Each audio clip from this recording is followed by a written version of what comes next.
With BusinessWeek's Jon Fine. Jon, why don't you tell us a little bit about your focus? I write a weekly media column for BusinessWeek. I also write a more or less daily blog for BusinessWeek.com called Fine on Media. The focus is basically the intersection.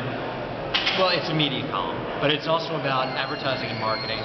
I guess the interesting stuff is how all the transition to digital in all formats is changing the interplay of all these things and causing new means of interplay between them as well. That said, I mean, a good column about a media mogul is always interesting. It doesn't necessarily have anything to do with that. So, where is media headed digitally? I mean, is it going to be digital? Is it going to be newspapers dying? You know, everything is headed towards digital. I mean, I generally think that, to paraphrase Hemingway, things, are going to die in two ways, slowly, gradually, and then very suddenly. But you really have to double underscore the gradually. I mean, newspapers are clearly very stressed right now. The San Francisco Chronicle in particular is horribly stressed.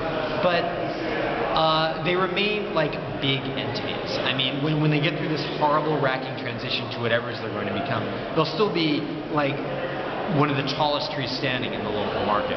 Now, it's not to say that like if you're a journalist there right now or a production guy there right now, your job's going to be exactly the same in 5 years. But I mean, a lot of the entities are going to exist. I mean, there's not going to be, I don't see any real easy analogous way to avoid having broadcast TV stations, avoid having newspapers, avoid having a lot of magazines. That's not to say that there's not going to be a lot of really awful, wrenching, crazy change. That's not to say a lot of magazines aren't going to go out of business.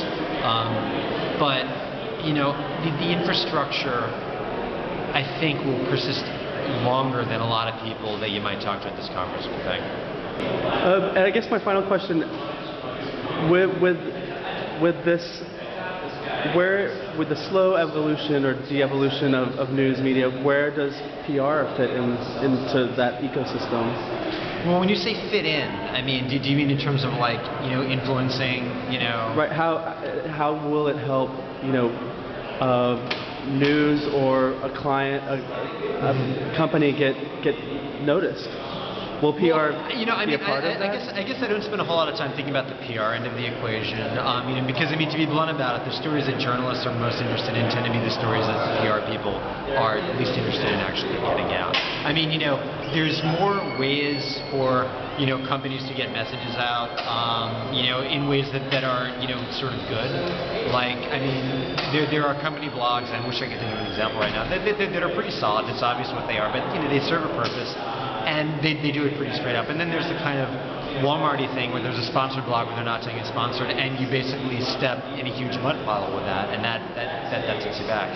So I mean, it's like anything else in that there's all this new stuff out there, and there's just more channels and more options. And I'm trying to think of a better way to say that. With that brings like opportunity and peril, but. There are a lot more tools in the toolbox. There's also a lot less attention to go around. So, I don't know where that nets out. Except, as with everything else, you have to consume a lot more media, you have to read a lot more, and it sucks up more and more of your day. Okay, great. Thanks very much, Jon. My pleasure.